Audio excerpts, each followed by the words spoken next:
내 동생 또 남편이랑 싸웠대. 이번엔 애들 데리고 엄마 집에 와 있다는데? 이러다 진짜 이혼하면 어떡하지? 됐어. 자기도 그냥 신경 쓰지 마. 그 집안 싸우는 게 하루 이틀이야? 보나마나 또 그러다가 며칠 있으면 언제 그랬냐는 듯이 잘 지낼걸? 그럴까? 아까 엄마 전화 받아보니까 이번엔 심각한 것 같다던데. 매제가 이번에 또 바람 피우다가 걸렸다 하더라고. 진짜 바람도 병이다. 딸이 둘이나 있는데 진짜 미친 거 아니야? 이참에 그냥 콱 갈라서라고 해. 내가 볼 때는 그거 못 고쳐. 내가 그런 말을 어떻게 해? 이혼하라고 했다가 진짜 이혼하기라도 하면 그걸 어떻게 책임지냐? 벌써 걔네 큰딸은 유치원 갈 나이야. 애 둘을 여자 혼자서 어떻게 키워? 아니 못 키울 거 뭐가 있어. 어차피 어머님 집에 계신데 애들 어머님에게 맡겨두고 신우가 나가서 돈 벌면 되지. 신우가 이혼하면 혼자 나가서 살 수 있는 것도 아니고 어차피 어머님 댁에서 얹혀 살 거 아니야? 그러기야 할 테지만 그래도 자기 일은 자기가 알아서 하겠지. 괜히 내가 오지랖 넓게 나서고 싶지 않아. 그럼 그냥 가만히 있어봐. 그 두 사람 얼마 안 있으면 또 좋다고 난리칠걸? 그게 맞는 건지 모르겠다 이젠. 저는 남편과 맞벌이를 하고 있는 30대 후반의 여자입니다. 결혼 5년 차인데 3살 아들 하나 키우고 있어요. 남편과 저는 근무 연차도 비슷하고 매달 벌어오는 돈도 비슷합니다. 결혼할 때 조금 무리해서 돈을 끌어다가 집을 사서 결혼했는데 많지 않은 월급으로 대출 갚으랴, 아이 키우면서 노후 대비하랴 정말 빠듯한 살림을 하고 있습니다. 쪼들리는 정도까진 아니지만 여유 있다고는 결코 말할 수 없어요. 원래는 결혼할 때 둘째까진 낳을 계획이었지만 이대로 무책임하게 둘째까지 낳았다가는 도저히 아이 키우면서 학원도 못 보낼 것 같고 고생만 시킬 것 같더라고요. 그래서 눈물을 머금고 하나만 잘 키우면서 살기로 했는데 문제는 저희가 아니라 신혼애였죠. 신혼애 부부는 애초에 외벌이인데다 벌이도 많지 않아서 상황이 좋지 않았어요. 집도 오래된 빌라에서 월세로 살고 있고 항상 생활비가 부족해서 시아버님에게 돈을 빌리기 일쑤였죠. 하지만 첫째 딸 낳고 주변에서 다들 말리는 와중에 연년생으로 둘째까지 가져버렸고 그 뒤로 생활은 더 힘들어지고 말았어요. 첫째를 어느 정도 키워놓고 신우가 다시 일을 해서 돈을 벌었어야 했는데 둘째를 낳은 시점에서 그 집 살림은 아예 가망이 없어졌어요. 외벌이로 생활은 맨날 적자였고 신우 남편도 집안에 정을 못 붙이고 밖으로만 돌더라고요. 자기 남편이 그 모양이면 신우라도 아이들을 위해 정신 똑바로 차리고 살아야 할 텐데 사실 신우도 마찬가지였습니다. 지금까지 제대로 된 직장에서 일을 해본 적도 없고 결혼하기 전까지 시부모님 댁에 얹혀 살면서 가끔 아르바이트나 하며 지내왔어요. 술집에서 즉석으로 만난 남자와 사귀는 중에 뱃속에 아이가 생겨서 급하게 결혼을 하게 됐고 엄마가 될 준비가 전혀 안 된 상황이었죠. 하루가 멀다 하고 시부모님이나 우리 남편에게 전화를 걸어서 본인 남편용을 보고 돈 없어서 살기 힘들다며 우는 일이 다반사였습니다.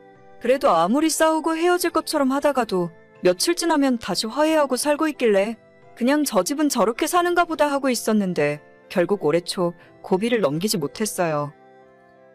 내 동생 결국 이혼한다더라. 진짜 걔는 이제 어쩌려고 그러지? 애는 그럼 누가 키운대? 동생이 키우지 누가 키워? 매제 쪽은 벌써 다른 여자랑 바람난 상황인데 잘도 애를 데려가려 하겠다. 아니 그럼 고소라도 해야 하는 거 아니야? 어떻게 딸이 둘이나 있는데 다른 여자랑 바람을 피워? 그게 사람이야? 아 몰라. 걔네 지질이 가진 것도 없어서 재산 분할할 것도 없어. 위자료 좀 받고 양육비 얼마씩 받을 거라 하던데 그 양아치 같은 놈이 제때 잘 보내주려나 모르겠다. 일단 아버님 댁 들어가서 살면 생활비 걱정은 안 해도 되는 거 아니야? 둘째 조금만 크면 어머님한테 아이 봐달라 하고 신우도 나가서 일하라고 해야지. 우리 아빠 야간 경비하면서 버는 돈으로는 내 동생이랑 애 둘까지 못 키우지. 부모님 노후도 생각해야 하는데 걔는 진짜 어쩔 생각인지 모르겠네. 생각해보니 그것도 그렇네. 진짜 머리 아프다. 신우가 나가서 일하는 수밖에 없어. 당신이 이야기 잘해봐. 걔가 할 수 있는 일이 있기나 할지 모르겠다. 아무튼 알겠어. 엄마한테 또 전화 온다. 엄마는 자꾸 울기만 하는데 진짜 머리 아프네. 당신이 잘 달래드려. 결국 진짜로 이혼해버린 신우는 딸 둘을 데리고 시부모님 집으로 들어갔어요. 집 구할 돈도 없고 위자료로 얼마 받긴 했다고 들었는데 아이 키우면서 살만한 집을 구하기에는 터무니없이 적은 돈이었죠. 양육비를 매달 받기로 했다는데 결혼 생활 막판에는 밖에서 바람 피우느라 생활비도 제대로 안 가져다 준 사람이 양육비라고 제때 보내겠어요? 신우가 현실 감각이 없어도 너무 없는 사람이구나 싶더라고요. 아무튼 벌써 몇 달째 시댁에서 신우가 살고 있는데 당연히 양육비는 거의 받은 적이 없답니다. 전화를 몇 번씩이나 해야 5만 원, 10만 원 이런 식으로 보낸다고 들었어요. 그게 사람 놀리는 거지 제대로 된 애아빠의 행동인가요? 시부모님들도 어쩔 수 없는 상황이니 신우와 손녀딸들을 집에 품어주긴 하셨는데 아까 남편이랑 이야기했다시피 그쪽도 사정이 막막하긴 마찬가지였죠. 결국 참다 못한 시어머니가 저희 남편에게 매달 얼마씩이라도 보내달라고 요청하셨는데 우리도 여유는 없었지만 차마 거절하긴 힘들더라고요. 남편이 본인 용돈에서 매달 얼마씩 시댁으로 보내기 시작했는데 저는 이 상황 자체가 못마땅하고 속상했지만 어쩔 수 없었죠. 당장 신우가 나가서 돈 벌어오면 좋겠는데 일자리 구하는 중이라며 그때까지만 도와달라고 해서 남편 용돈 40만 원에서 20만 원을 보냈고 저도 제 용돈에서 10만 원을 보태서 30만 원씩 어머님께 보내드리고 있었습니다. 저도 왜 이 돈을 보내야 하는지 이해가 잘 안 가지만 시댁 잘못된 죄라 생각하고 참았어요. 그런데 얼마 전 시어머니에게서 뜻밖의 연락을 받게 되었습니다. 애미야, 매번 너희가 돈 보내주는 거 잘 받고 있다. 너희들 아니었으면 큰일 날 뻔했어. 아니에요. 그나저나 아가씨는 이제 좀 어때요? 아직도 많이 안 좋아요. 말도 마라.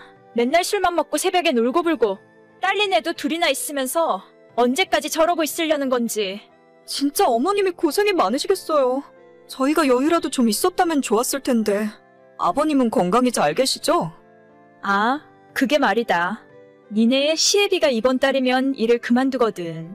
당장 집에 입이 몇 갠데 어쩌라는 건지 모르겠다. 아버님이요? 거기 정년이 있는 것도 아닌데 갑자기 왜? 이번에 그 건물 관리 업체가 바뀐다나 봐. 기존에 일하던 사람들한테 한마디 상의도 없이 다 나가라고 한다더라. 다른 일자리 구해보고 있긴 한데 저 양반도 내일 모레면 칠순이야. 아파트 경비도 잘 안 써주려고 하더라. 갑자기 그러는 게 어디 있어요? 그래서 말인데 너희들이 보내주는 돈을 당분간 늘려줄 수 없을까? 우리 연금 나오는 거랑 계산해보니까 너희들이 100만 원 정도만 보내주면 아쉬운 대로 목구멍에 풀칠은 할 수 있을 것 같은데. 100만 원이나요?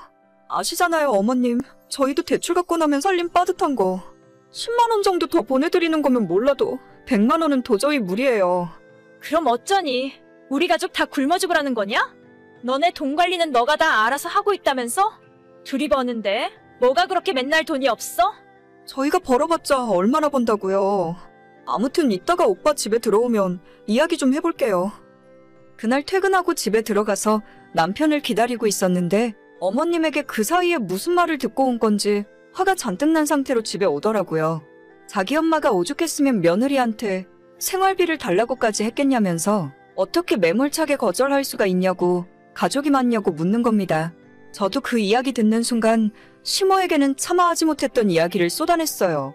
시댁 집구석에 성인이 셋이나 있는데 그중에 최소 한 사람은 나가서 일을 해야 하는 거 아니냐고요. 적어도 한 사람은 나가서 돈을 벌고 그래도 모자라면 조금 보태줄 수도 있는데 셋이 집에서 손 빨고 놀면서 어떻게 우리한테 먹여 살리라고 할 수 있는 거냐고 남편에게 화를 버럭버럭 냈습니다.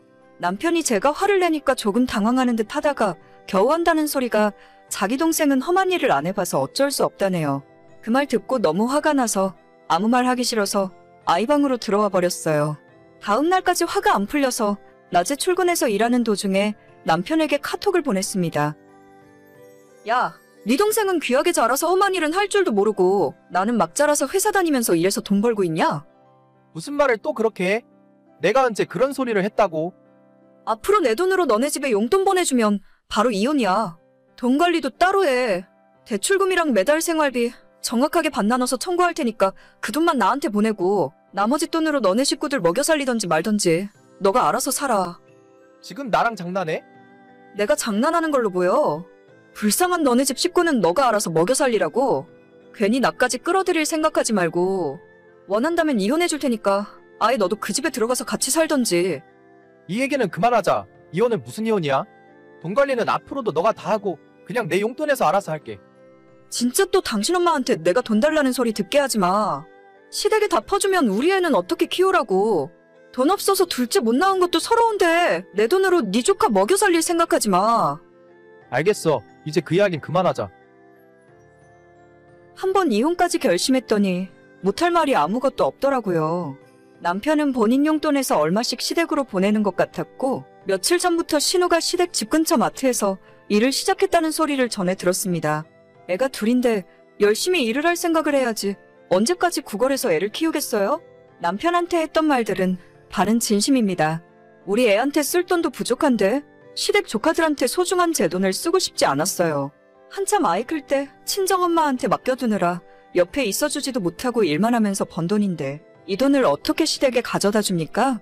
시어머니는 기분이 많이 상하셨는지 그 뒤로 저한테 연락 한 통 없으세요. 제가 가족끼리 너무 야박하다고 느끼실지는 모르겠지만 이런 돈 문제는 확실하게 하고 넘어가는 것이 맞다고 생각합니다. 불쌍하다고 무턱대고 퍼줬다가 아마도 나중에 큰 싸움 났을 거예요. 오늘의 사연은 여기까지입니다. 구독과 좋아요, 알림 설정은 많은 힘이 됩니다. 다들 행복하시고 좋은 하루 되세요.